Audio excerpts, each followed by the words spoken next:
అందరికీ వందనములండి. ప్రభువైన యేసుక్రీస్తు నామములో అందరికి కూడా మరి ఒకసారి మీ వందనములు. మరి ఈ సమయమందు దేవుని మాటలు వినే ముందు మనం చిన్న ప్రార్థన చేసుకొని వాక్యంలోకి వెళ్దామండి.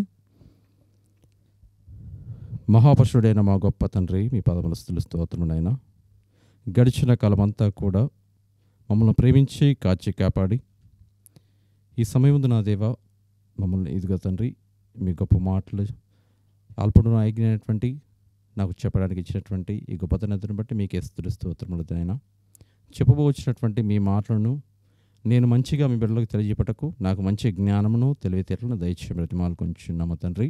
అలాగనే వినుచున్నటువంటి మీ బిడ్డలు ఆ మాటలు గ్రహించుకొని మీ మాటలు అనుసరించి నడుచుకునేటువంటి బిడ్డలుగా ఉంటకు వారి మనస్సులను తెరవమని బ్రతిమాలకు నుంచు.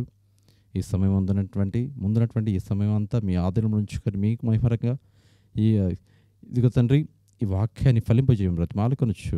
ఈ మనమైన మా ప్రభువైన యేసుక్రీస్తును బ్రతిమాలి వేడుకొంచున్నాము తండ్రి. ఆమేన్.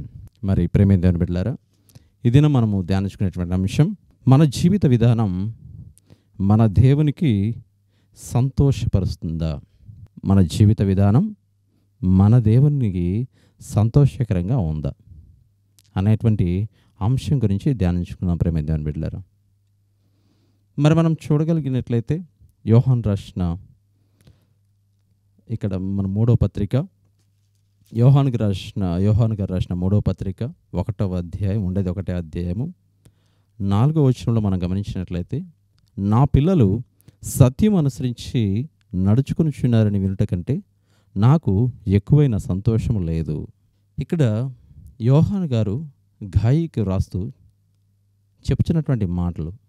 అవును ప్రేమ దేవుని బిడ్డలారా, అలనాడు గాయి గారికి యోహాను గారు రాస్తూ చెప్పినటువంటి మాటలు, ఆయన గారి గురించి ఇదిగో సంతోషముగా సత్యం అనగా దేవుని మాటలు అనుసరించి నడుచుకొనిచున్నారని అందరూ చెప్పారంట ఆయన గారి గురించి, గాయి గారి గురించి. మరి ఆ మాటలు విన్న వెంటనే యోహాను గారికి బహుగా సంతోషమైందంట. మరి ఈనాడు మరి దేవుని వాక్యాన్ని వినేటువంటి మనము, మరి మన జీవితంలో దేవుని వాక్యాన్ని అనుసరించి సత్యమనగా దేవుని వాక్యమే, దేవుని మాటలే సత్యము, మరి ఆ మాటలు అనుసరించి నడుచుకొనుచున్నామని మన గూర్చి వినబడుతుందా? ఎంతమంది గూర్చి వినబడుతుంది? చుట్టుపక్కల మన గూర్చి ఎటువంటి మాటలు వినబడుతున్నాయి? మరి మనం క్రైస్తవులమని వినబడుతుందా? లేక క్రైస్తవులే దేవునికి విరోధమైనటువంటి కార్యములు చేస్తున్నారని వినబడుతుందా? ఎటువంటి వారంగా ఉంటున్నాం? దేవునికి విధేయత కలిగినటువంటి వారంగా ఉంటున్నామా? ఇక్కడ మనము ఈ మాటను బాగా ధ్యానించినట్లయితే చూడండి, నా పిల్లలు సత్యం అనుసరించి నడుచుకొనుచున్నారని వినాలంటున్నాడు దేవుని వాక్యం. మన దేవుని కూడా ఆశ అదే. ఆయన పిల్లమైనటువంటి మనము ఆయన మాటలు విని ఆ మాటలు అనుసరించి నడుచుకోవాలనేదే దేవుని ఇష్టం. ఈ భూమి మీద మనం ఆయన మాటలు అనుసరించి నడుచుకొని తిరిగి తండ్రి దగ్గరికి వెళ్ళాలనేదే ఈ యొక్క దేవుని ఆశ. మరి మనము ఆ మాటలు అనుసరించి నడుచుకుంటున్నామా? వినబడుతుందా? అసలు సత్యం అనగా ఏమిటి? ఇక్కడ మరి మొదటి యోహాను గారు రాసిన మొదటి పత్రిక 5వ అధ్యాయము 20వ వచనం మనం గమనించినట్లయితే, మనము సత్యవంతుడైన వారిని ఎరుగనవలనని దేవుని కుమారుడు వచ్చి మనకు వివేకమును అనుగ్రహించున్నాడని ఎరుగుదము. మనము దేవుని కుమారుడైన యేసుక్రీస్తునందున్న వారమై సత్యవంతుని ఎందున్నాము. ఆయనే నిజమైన దేవుడును నిత్య జీవమై ఉన్నాడు. అవును కదా ప్రేమ దేవుని బిడ్డలారా, సత్యవంతుని తెలుసుకోవాలని, సత్యవంతుని కూర్చున్నటువంటి మాటలు తెలుసుకోవాలని, ఆ సత్యముని అనుసరించాలని, ఆయన కుమారుడైనటువంటి మన ప్రభుల వారు పరలోకం నుంచి భూమి మీదకి దిగివచ్చి ఆ సత్యం ఏమిటి, ఎలాగ నడుచుకోవాలి, ఈ భూమి మీద ఎలా జీవించాలి, అవన్నీ కూడా ఆయన జీవిత విధానాన్ని జీవించి వెళ్ళారు ప్రేమ దేవుని బిడ్డలారా. ఇదిగో దేవుడు ఆయనే ఇక్కడ మన ప్రభు అయినటువంటి క్రీస్తుల వారి గురించి పలకబడినటువంటి మాటలు ఏమిటయ్యా అంటే, మనం ఎవరి యందున్నామంట? దేవుని కుమారుడైన యేసుక్రీస్తునందున్న వారమై సత్యవంతుని యందున్నాము. ఆయనే నిజమైన దేవుడును నిత్య జీవమునై ఉన్నాడు. మనం ఆ సత్యవంతుని యందు ఉన్నాం అనగా మన కన్న తండ్రి అయినటువంటి దేవుని కుమారుడు అయినటువంటి మన ప్రభు అయినటువంటి క్రీస్తుల వారి ఇదిగో ఆయన కాలంలో ఉన్నాం. ఇదిగో ఆయన చెప్పింది చేయడానికే మనం ఉన్నామని దేవుని వాక్యం సెలవిస్తుంది. ఆయన చెప్పిన ప్రకారం నడుచుకోమని దేవుని వాక్యం సెలవిస్తుంది. ప్రియమైన దేవుని బిడ్డలారా, సత్యవంతుడైనటువంటి యేసు క్రీస్తు వారు ఆయనే నిజమైన దేవుడు, నిత్య జీవాన్ని చేర్చేవాడు. మనల్ని అందరినీ కూడా నిత్య జీవములోకి చేర్చగలిగినటువంటి ఏకైక వ్యక్తి ఎవరైనా ఉన్నారా అంటే మన ప్రభు అయినటువంటి క్రీస్తుల వారు. ప్రియమైన దేవుని బిడ్డలారా, మరి అందుకే ఆయన భూమి మీదకి వచ్చి ఎలా నడుచుకోవాలి, ఏ విధంగా ఉండాలి, ఆయన జీవిత విధానం చూపించి వెళ్ళారు. ప్రియమైన దేవుని బిడ్డలారా, ఎటువంటి కష్టాలు వచ్చినా ఎలా ఓర్చుకోవాలి, ఎవరు ఎన్ని మార్లు దూషించినా కానీ ఎలా ఉండగలగాలి. మన ప్రభుల వారైతే ఎంతోమంది ఆయన దూషించారు, కానీ బదులు దూషించలేదు. ప్రియమైన దేవుని బిడ్డలారా, దేవుని మాటను బట్టి, ఆయన ఆజ్ఞలను బట్టి ఇదిగో మన ప్రభువారి భూమి మీద మన తండ్రి అయినటువంటి దేవుని మాటలు ఈ భూమి మీద ఎలా నెరవేర్చాలో అలాగ నెరవేర్చారు. ప్రియమైన దేవుని బిడ్డలారా, సంపూర్ణంగా నెరవేర్చాడు. ప్రియమైన దేవుని బిడ్డలారా, మరి మనం నెరవేరుస్తున్నామా? ఎంతమంది నెరవేర్చగలుగుతున్నాం ఈనాడు? మరి పిల్లలు నెరవేర్చలేకపోతున్నారంటే ఎవరు కారణం? మరి మన పిల్లలు, దేవుని పిల్లమైనటువంటి మనము ఈ విధంగా ఉండడం అంటే, మరి మన దేవుడేమో మనకి ఆయన మాటలను ఇచ్చాడు, ఆయన ప్రియకుమారైనటువంటి క్రీస్తుల వారిని ఈ లోకానికి పంపించాడు, ఎలా జీవించాలో అవన్నీ కూడా మనకందరికీ తెలియజెప్పాడు. మరి ఆయన అనుసరించి నడవాలనుకునేటువంటి ముందుకు సాగినటువంటి క్రైస్తవులైనటువంటి మనము ఎలా నడుచుకుంటున్నాం? దేవుని వాక్యం తెలుస్తుంది. చూడండి, పేతురు రాసిన రెండవ పత్రిక, పేతురు రాసిన రెండవ పత్రిక 2వ అధ్యాయం 2వ వచనం మనం గమనించినట్లయితే, మరియు అనేకులు వారి పోకిరి చేష్టలను అనుసరించి నడుతురు, వీరిని బట్టి సత్య మార్గము దూషింపబడును.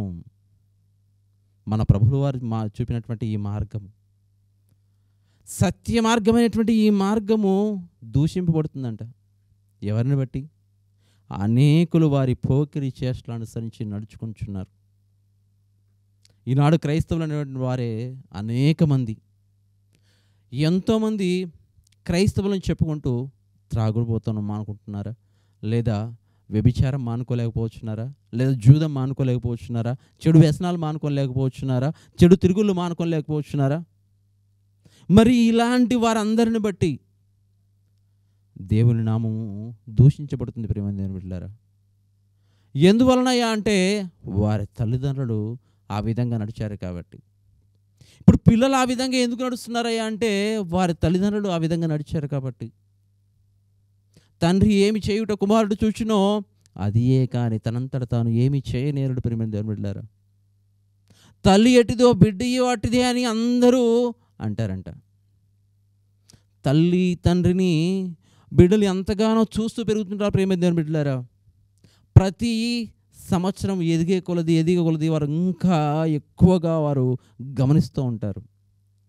కానీ అది గమనించకుండా తల్లిదండ్రులైనటువంటి వారు వారి ఇష్టానుసారంగా బ్రతుకుంటూ తమ పిల్లల భవిష్యత్తును నాశనం చేస్తున్నారు. ప్రియమైన దేవుని బిడ్డలారా, అసలు నా పిల్లల పరిస్థితి ఎలా ఉంది, వారు నా మాటలు వింటున్నారా లేదా, లేదా దేవుని వాక్యం అనుసరించి నడుచుకునిచున్నారా లేదా అని ఎవరైనా గమనించగలుగుతున్నారా? ఒకవేళ ఇగో సాక్ష్యం కలిగి ఉంటే వారు ధన్యులు. దేవుని వాక్యం అనుసరించి నలుగురిలో మంచి పేరు కలిగి ఇదిగో అందరి చేత మంచి అనిపించుకునేటువంటి పిల్లలు కలిగినటువంటి తల్లిదండ్రులు ధన్యులు. లేదు, అనేకుల మాదిరిగా పోకిరి చేష్టలు చేస్తూ క్రైస్తవులము చెప్పుకుంటూనే అల్లరి చిల్లరిగా తిరుగుతూ ఉండేటువంటి వ్యక్తుల ద్వారా ఈనాడు ఎక్కువగా యువత ద్వారా ఈనాడు ఎక్కువగా చెడ్డ అలవాట్లు కలిగినటువంటి ముసలి వారు కానీ, లేదా వయసు ఉన్నటువంటి వారు కానీ, వయసు మళ్ళిన వారు కానీ, ఎవరైనా కానీ మేము క్రైస్తవులను చెప్పుకుంటూ ఇంకనూ మానుకోలేకున్నారా? దాన్ని బట్టి దేవుని నామం దూషించబడుతుంది. ప్రియమైన దేవుని బిడ్డలారా, అందుకే ఇక్కడ మనము కొన్ని ఉదాహరణలు తీసుకుందాం. తల్లిదండ్రులను బట్టి పిల్లలు నడుచుకుంటారా? ఖచ్చితంగా నడుచుకుంటారు. ఇక్కడ ఒక రాజుని చూద్దామండి. ఆ రాజు ఏం చేశారో చూద్దాం. రాజుల మొదటి గ్రంథము 22వ అధ్యాయము 52వ వచనం మనం గమనించినట్లయితే, అతడు యెహోవా దృష్టికి చెడుతనము జరిగించి తన తల్లిదండ్రుల ఇద్దరి ప్రవర్తనను ఇజ్రాయేలు వారు పాపము చేయుటకు కారకుడైన నెబాతు కుమారుడకు యెరోబాము ప్రవర్తన అనుసరించి ప్రవర్తించుచు వచ్చెను. ఎవరయ్యా ఆయన అంటే అహజ్యా. ఈ అహజ్యా ఎవరయ్యా అంటే అహాబు యెజెబెలు కుమారుడు. వీరి తల్లిదండ్రులు వీరిద్దరు కూడా అహాబు యెజెబెలు ఏం చేశారట, తన తల్లిదండ్రులు ఇద్దరి ప్రవర్తన దేవుని దృష్టికి చెడుతనము జరిగించారు. దేవుని దృష్టికి చెడు నడత నడిచారు. అందుకే ఆ తల్లిదండ్రులను పోలి కుమారుడు కూడా నడిచాడు. ప్రేమ బిడ్డలారా, సమాజం అంతా కూడా చెప్తున్నారు. ఇక్కడ సమాజం కూడా అందరు ఇదిగో వాళ్ళ తల్లిదండ్రులను అనుసరించే ఇదిగో ఇతను కూడా అతని కుమారుడు కూడా నడిచాడు. మరి ఈనాడు అందుకే తల్లిదండ్రులు చూస్తూ పెరుగుతున్నటువంటి కుమారులు లేదా కుమార్తెలు వారి తల్లిదండ్రులను అనుసరించి నడుచుకుంటున్నారు. ఒక రాజకీయ నాయకుడైతే రాజకీయ నాయకుడిగా వెళ్తున్నాడు. ఒక జూదగారి అయితే జూదగారిగా అవుతున్నారు. ఒక త్రాగుబోతు అయితే త్రాగుబోతుగా అవుతున్నారు. ఒక వ్యభిచారి అయితే వ్యభిచారి అంతకంటే ఎక్కువగా వ్యభిచారులుగా అవుతున్నారు. ఒక ధూమపానం చేసేటువంటి వారిగా ఉంటే తమ పిల్లలు కూడా ఎక్కువ ధూమపానం చేసేటువంటి వారుగా ఉంటున్నారు. ఇలాగ చూసుకుంటే తమ తల్లిదండ్రులను పోరి నడుచుకునేటువంటి పిల్లలు ఎంతోమంది ఉన్నారు. ప్రేమ దేవుని బిడ్డలారా, తమ తల్లిదండ్రులు ఏమి చేస్తున్నారు బహుగా గమనిస్తున్నారు. జాగ్రత్త.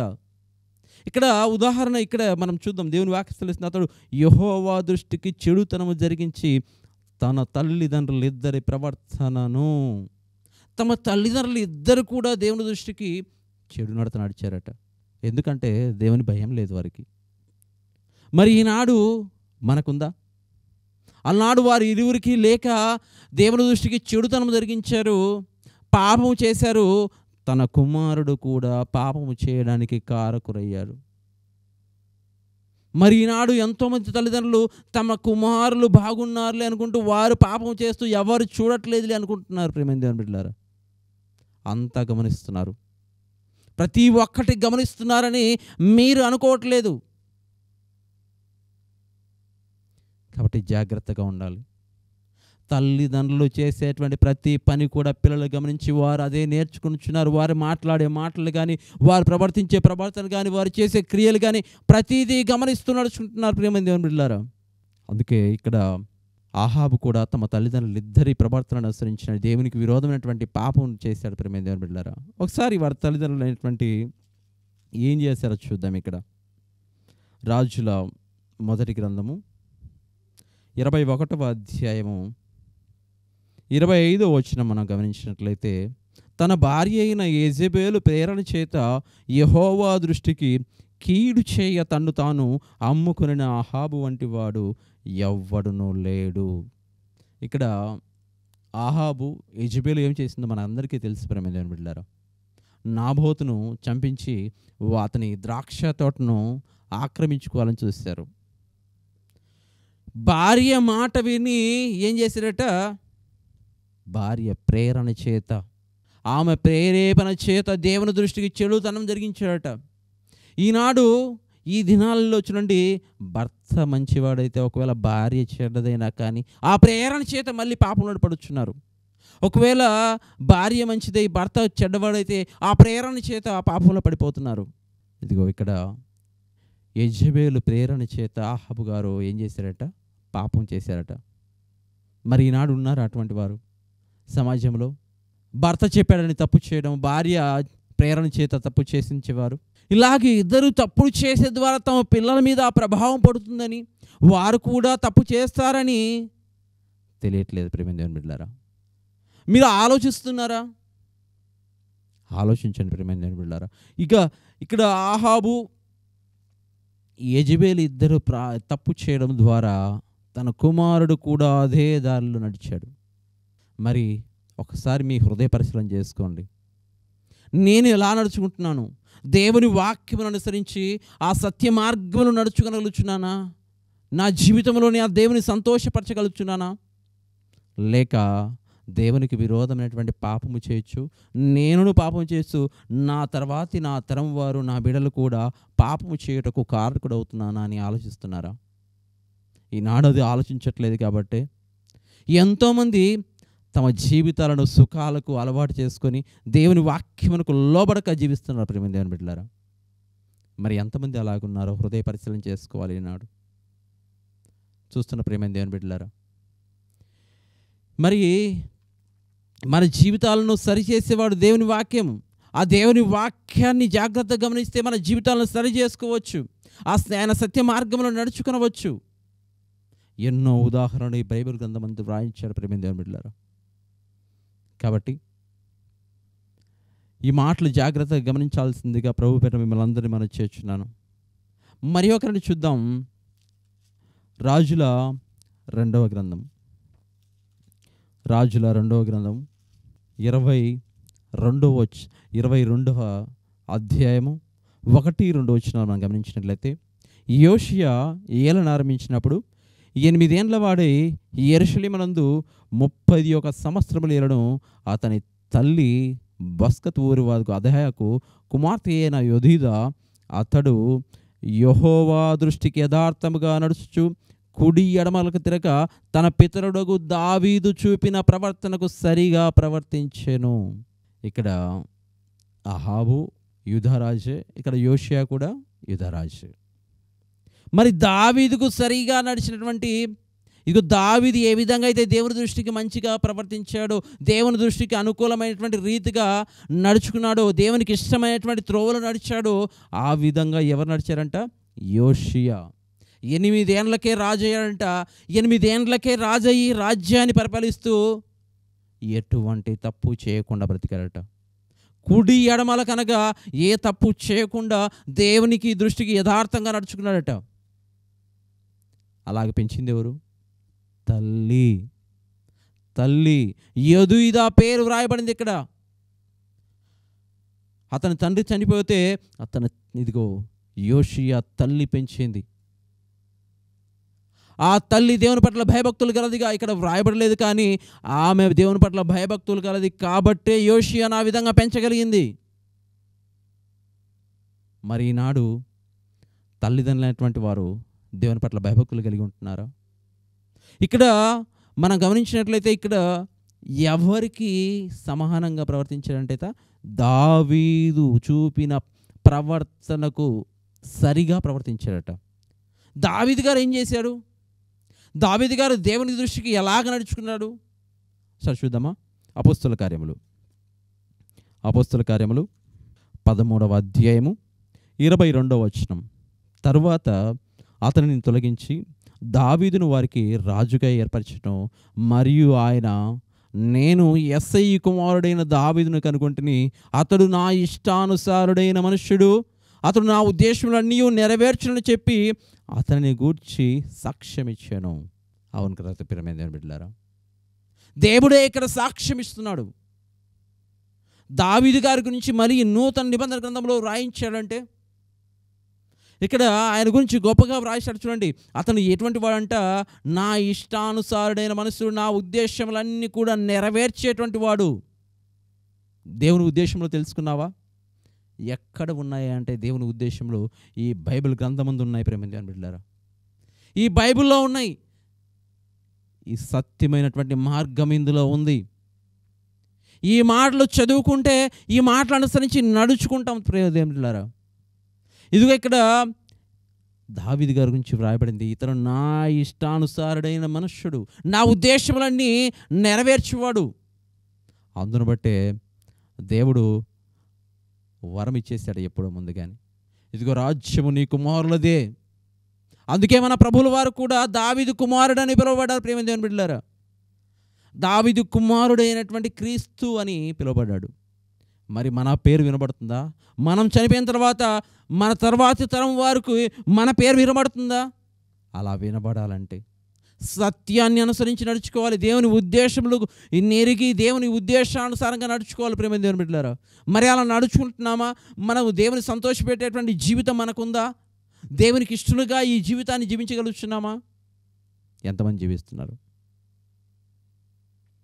దావీదు గారైతే ఎటువంటి ఆలోచనలు ఉన్నాయంటే ఒకసారి చూద్దాం. కీర్తనల గ్రంథము 119వ కీర్తన, కీర్తనల గ్రంథము 119వ కీర్తన 29-30 వచనంలో మనం గమనించినట్లయితే, కపటపు నడత నాకు దూరము చేయము, నీ ఉపదేశమును నాకు దయచేయము, సత్య మార్గమును నేను కోరుకొని ఉన్నాను, నీ న్యాయ విధులను నేను నా ఎదుట పెట్టుకొని ఉన్నాను. కపటంగా నడిచే బ్రతుకు నాకు వద్దు దేవా, నాకు దూరం చేయి. నేను యథార్థంగా నడచాలి, నీ దృష్టికి నేను యథార్థంగా కనపడాలి. ఈ లోకంలో నీ ఉద్దేశాలు నేను నెరవేర్చాలి. ఇదిగో సత్యమైనటువంటి నీ మార్గాన్ని నేను ఎన్నుకొని ఉన్నాను. ఇదిగో దాన్ని తొలగిపోకుండానట్లు నాకు దయచేయి, శక్తిని దయచేయి. నీ ఉపదేశము నాకు ఎప్పటికప్పుడు నాకు దయచేయు. ఇదిగో నీ వాక్యం అనుసరించి నడిచేదానికి నన్ను ఎప్పుడు బలపరుస్తూ ఉండు, నన్ను స్థిరపరచు. కపటపు నడత నాకు ఎప్పటికీ వద్దనే వద్దు అని అంటున్నాడు. ప్రేమ దేవుని బిడ్డలారా, మరి ఈనాడు ఎంతమంది తల్లిదండ్రులు పిల్లల ముందు నాటకాలు ఆడుతుంటారు, కపటమైనటువంటి ప్రవర్తన కలిగి నడుచుకుంటుంటారు. మరి ఒకసారి ఆలోచించుకోండి, మీరు దేవునికి ఇష్టానుసారమైనటువంటి మనసులుగా ఉంటున్నారా? అలా ఉన్న ఎడల కపటపు నడత ఉండదు, దేవునికి విరోధమైనటువంటి ఆలోచన మీకు ఉండదు. మరి అలా ఉండగలగాలంటే ఇంకో దేవుని వాక్యాన్ని అనుసరించి నడుచుకోవాలి. దేవుని వాక్యం అనుసరించి దేవుని వాక్యంలో నడిచినట్లయితే అప్పుడే మనకు గొప్ప పేరు వస్తుంది. ప్రేమ దేవుని బిడ్డలారా, అలనాడు ఇదిగో బైబిల్ గ్రంథంలో మనకు వ్రాయించాడు, ఎంతోమంది దేవునికి దేవుడు గొప్పగా వాడుకున్నాడు. వారందరూ కూడా దేవునికి ఇష్టలుగా జీవించారు. వారు కూడా మనలాగా మనసులే. మరి మనం ఎందుకు జీవించలేకపోతున్నాం? ఆ సత్య మార్గంలో ఎందుకు నడుచుకోలేకపోతున్నాం? దేవునికి మన జీవితాన్ని సంతోషకరంగా ఎందుకు ఇవ్వలేకపోతున్నాం? లేదా మన పిల్లలకి మనలాగా ఉండాలనేటువంటి ఆశ ఎందుకు కల్పించలేకపోతున్నాం? చెడ్డగా కాదు, సత్య మార్గములు నడిచి దేవుని వైపు మరల్చి ఒక దావీదు వలె మనకెందుకు, మన కుటుంబాలకు ఎందుకు లేదు, మన వంశపు వారికి ఎందుకు లేదు పేరు? అలా రావాలంటే మళ్ళీ మనం ఎన్నో జన్మలు ఎత్తాలి. ప్రేమ దేవుని బిడ్డలారా, దావీదు పేరు ఇప్పటికి కూడా గొప్పగా వినపడుతుందంటే ఆయన దేవుని దృష్టికి యథార్థంగా నడుచుకున్నాడు, దేవునికి ఇష్టడై జీవించాడు. మరి మన పేరు కూడా గొప్పగా వినపడాలంటే, మన యందు కూడా దేవుడు సంతోషపడాలంటే, మన జీవితం చూసి దేవుడు సంతోషపడాలంటే కొన్నాడు ఒక దావీదు వలె, ఒక యోషియా వలె, మన ప్రభువైనటువంటి క్రీస్తుల వారి వలె జీవించదు. ఇక్కడ గాయి గారి గురించి కూడా ఒక మాట చూద్దాం. యోహాను గారు రాసిన 3వ పత్రిక 1వ అధ్యాయము 3వ వచనం, నీవు సత్యమును అనుసరించి నడుచుకొనుచున్నావు గనుక సహోదరులు వచ్చి నీ సత్య ప్రవర్తన గురించి సాక్ష్యము చెప్పగా విని బహుగా సంతోషించి తిని. సహోదరులు చెప్పాలంట. గాయి గారి గురించి అతని సహోదరులు, అతని చుట్టూ ఉన్నటువంటి వారందరూ కూడా చెప్పారంట. ఏమని? ఇదిగో గాయి సత్య ప్రవర్తన గలవాడుగా ఉన్నాడు, ఇదిగో దేవుని వాక్యాన్ని అనుసరించి బహుగా నడుచుకుంటున్నాడు. ఇదిగో అతను సత్య ప్రవర్తన గూర్చి చుట్టుపక్కల వారందరూ కూడా సాక్ష్యం ఇచ్చారట. మరి మన ప్రవర్తన గురించి మన ఇంట్లో వాళ్ళు సాక్ష్యం చెప్పగలుగుతున్నారా? మన చుట్టుపక్కల వాళ్ళు సాక్ష్యం చెప్పగలుగుతున్నారా? ఎంతమంది కలిగి ఉన్నాం? ఇటువంటి సాక్ష్యం ఎంతమంది కలిగి ఉన్నాం? దేవుని దగ్గర కూడా సాక్ష్యం, ఇక్కడ ఈ భూమి మీద సాక్ష్యం సంపాదించుకొని వెళ్ళాలి. ప్రియమైన దేవుని బిడ్డలారా, సత్య మార్గంలో నడిచి మనము దేవుని దగ్గరికి వెళ్ళేసరికి దేవుని దగ్గర సాక్ష్యం సంపాదించుకోవాలి. ఇదిగో నా కుమారుడు లేదా నా కుమార్తె ఇదిగో భూమి మీద నా మార్గంలో అనుసరించి, నా మాటలను అనుసరించి నడుచుకొని ఇదిగో ఇప్పుడు జయించి ఇక్కడికి వచ్చాడు అని సాక్ష్యము దేవుని దగ్గర కూడా సంపాదించుకోవాలి. ప్రియమైన దేవుని బిడ్డలారా, మరి అలా సంపాదించుకునేటువంటి ఆ జీవితాన్ని మనం కలిగి ఉన్నామా? దేవునికి సంతోషకరమైనటువంటి జీవితాన్ని మనం కలిగి ఉన్నామా? ఎంతమంది కలిగి ఉన్నాం? ఒకవేళ అలాగ లేనట్లయితే, దేవునికి విరోధమైనటువంటి పాపములు చేస్తూ మన కుటుంబీకులనే మన పిల్లలు చెడిపోవడానికి మనమే కారణమవుతుంటే ఒకసారి ఆలోచించండి. ప్రేమ దేవుని బిడ్డలారా, అలా ఉండకూడదని దేవుని ఆశ. అలా ఉండకూడదని, అలాగే దేవుని సత్య మార్గములు నడిచి సత్యమును అనుసరించి దేవునికి ఇదిగో మన జీవితాన్ని సంతోషంగా ఇవ్వాలనేదే దేవుని ఆశ. ప్రియమైన దేవుని బిడ్డలారా, దేవుని ఉద్దేశములన్నీ కూడా నెరవేర్చాలనేదే దేవుని ఉద్దేశములంతా కూడా. ఇదిగో మనము మన ప్రభువులు వారు చూపినటువంటి మార్గములో నడిచి తిరిగి తండ్రి దగ్గరికి వెళ్ళాలనేది, ఆయన ఇచ్చేటువంటి నిత్య రాజ్యములో, పరలోక రాజ్యములో యుగ యుగాలు ఆయనతో పాటు సంతోషంగా ఉండాలనేదే మన దేవుని ఆశ. ప్రేమ దేవుని బిడ్డలారా, మరి దానికోసం ఈ భూమి మీద శ్రమలు వచ్చినా సంతోషంగా స్వీకరించి ఇదిగో సత్య మార్గంలో నడుచుకుందాం. ప్రేమ దేవుని బిడ్డలారా, మరి అలాగా మనమందరం నడుచుకోవాలని చివరిగా మాట ముగించుకుందాం. మత్తయి సువార్త 5వ అధ్యాయము 10వ వచనం. మనుషులు మీ సత్క్రియలు చూచి పరలోకమందున్న మీ తండ్రిని మహింపరచుంటూ వారి ఎదుట మీ వెలుగు ప్రకాశించనీయుడి. మనుషులు ఏం చేయాలట? మన సత్ప్రవర్తన చూసి, సత్క్రియలను చూసి, మనము దేవుని మాటలను అనుసరించి నడుచుకోవడం చూసి, మన మాట తీరు, మన ప్రవర్తన, మన చూపులు, మన క్రియలు, మనం నడిచే దారులు ప్రతీది కూడా మన దేవునికి మహిమకరంగా ఉండాలట. అలాగా ఉండి మన దేవుని మహిమపరచాలట మనం. మరి మన దేవుని మన జీవితం ద్వారా మహిమపరచగలుగుతున్నామా? సంతోషపరచగలుగుతున్నామా? మరి ఎటువంటి జీవితాన్ని జీవిస్తున్నాం? ఒకసారి ఆలోచించుకోండి ప్రేమ దేవుని బిడ్డలారా. ఆలోచించుకొని తమ పిల్లలు, ఒకవేళ మన పిల్లలు మన మాటను అనుసరించి నడుచుకోకపోతే మనకి ఎంత బాధ కలుగుతుందో, మరి మన కన్న తండ్రి అయినటువంటి దేవునికి కూడా అటువంటి బాధ కలుగుతుంది ప్రేమ దేవుని బిడ్డలారా. ఒకవేళ మనం చెప్పినటువంటి మాటలు మన పిల్లలు ఒక మాట కూడా వినకపోతే మనకి ఎంత బాధ ఉంటుంది. కొడతామే. 1-2 మాట చెప్తాం, 3వ మాట వినకపోతే లాగి పెట్టి ఒకటి కొడతామే. మరి మనల్ని అలా కొడితే దేవుడు, మనల్ని ఆయన కొడితే, దేవుడు కొడితే అది వేరే వృధంగా ఉంటుంది ప్రేమ దేవుని బిడ్డలారా. మనల్ని ఇంకనూ దీర్ఘశాంతముతో సహిస్తున్నాడు. ఎందుకంటే ఇప్పటికైనా మారుతారు, ఇప్పటికైనా నా మాటలు అనుసరించి నడుచుకుంటారు, నా మాటలు విని వారి జీవితంలో నడుచుకుంటారు, వారి పిల్లలను ప్రయోజకులు చేస్తారు, నన్ను సంతోషపరుస్తారని దేవుడు ఆశ కలిగి ఉన్నాడు ప్రేమ దేవుని బిడ్డలారా. కాబట్టి మన దేవుని ఉద్దేశంలో నెరవేర్చడానికి మనం ఈ భూమి మీద మనకు ఈ జీవితాన్ని ఇచ్చాడు ప్రేమ దేవుని బిడ్డలారా. మరి ప్రతి వారి జీవితానికి ఒక కారణం ఉంది. ఆ కారణాన్ని తెలుసుకొని ఇదిగో మనం ఆ కారణం ఇదే, మన దేవుని మన జీవితం ద్వారా మహిమపరచాలి, సంతోషపరచాలి. అప్పుడు మన దేవుడు కూడా ఒక్కటే మాట్లాడాడు, ఇదిగో నా కుమారుడు ఇదిగో భూమి మీద నన్ను మహిమపరిచాడు, తన జీవితంలో కష్టాలైన నష్టాలైన అన్నిటినీ ఎదుర్కొని ఇదిగో నేను చూపినటువంటి మార్గంలో నడిచాడు, నా మాటలు అనుసరించి నడుచుకున్నాడు. రా కుమారుడా, ఇదిగో ఇప్పుడు విశ్రాంతి పొందు, ఇదిగో ఈ రాజ్యం నీకే, ఈ పరలోక రాజ్యంలో నెమ్మది పొందు, యుగ యుగాలు సంతోషంగా ఉండని దేవుడు మనల్ని అందరినీ స్వీకరిస్తారు ప్రేమ దేవుని బిడ్డలారా. కాబట్టి భూమి మీద ఉన్నప్పుడే మనము ఏమి చేసినా, కాబట్టి ఈ జీవితం ఉన్నప్పుడే ఏదైనా చేయాలని, మనం ఇక్కడ ఈ లోకం విడిచిపోయిన తర్వాత ఏమి చేయలేము, అక్కడ ఆలోచించుటకు ఏమి చేయుటకు లేదు, ఏ పని లేదు. కాబట్టి భూమి మీద ఉన్నప్పుడే ఆలోచించుకోవాలని ప్రతి వారికి కూడా వినవిస్తున్నాను ప్రేమ దేవుని బిడ్డలారా. ఇప్పటికైనా తెలుసుకొని ఆ సత్య మార్గంలో అనుసరించి నడుచుకోవాలని కోరుకుంటూ దేవుడి కొద్ది వాక్యం ఆశ్రయించి దీవించును గాక.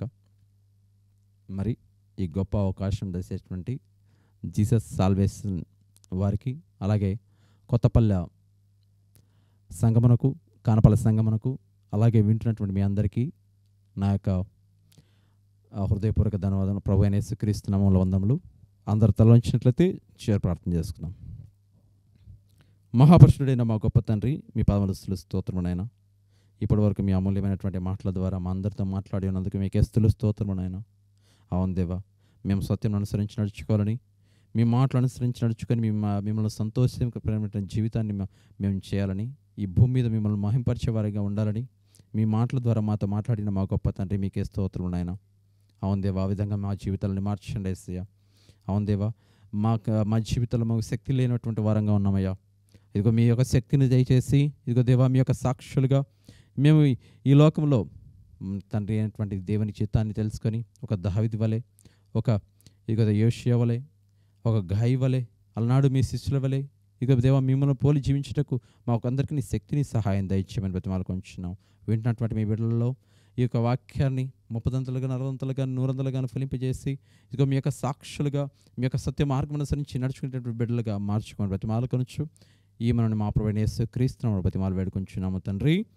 తండ్రి యొక్క కుమారుని యొక్క పరిశుద్ధాత్మ దేవుని యొక్క అన్యోన్య సహవాసము చూస్తున్న మీ అందరితోనూ సంఘములన్నిటిలోనూ దేవుని పిల్లలైన ప్రతి ఒక్కరితోనూ ఇప్పుడును ఎల్లప్పుడూ సదాకాలంతోనే గాక. ఆమేన్.